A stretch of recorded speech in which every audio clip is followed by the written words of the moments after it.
Since the Gulf War began and random terrorist action became a real threat, security firms throughout London and the South East have been overrun with requests for protection. Leading department stores, hotels and major companies are all clamouring to take on extra security staff. The problem is many of the better-known security firms simply can't meet the demand. This company in Richmond has seen business triple since the start of the war, and with recruiting and training at full pace, they're still having to turn customers away. We can't put people on sites protecting our clients' assets if they hadn't been checked properly. I mean, we're in the position just now of turning work away because we are unable to actually supply staff of the right standard, properly vetted and properly trained, in time to meet the potential clients' requirements. But industry watchdogs say the danger is, with reputable firms turning work away, the market's left open to cowboy companies who are willing to put staff in uniforms without checking their backgrounds.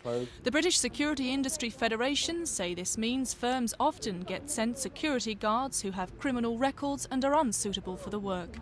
There is no legislation, so there is no compunction on companies to meet certain standards in terms of training and wages and what have you. Anybody can set up a company tomorrow if they wanted to for a guarding company with no controls over them whatsoever, unless they choose to be regulated by an association such as our own. The Association of Chief Police Officers say they've been petitioning the Home Office to introduce new legislation for some time.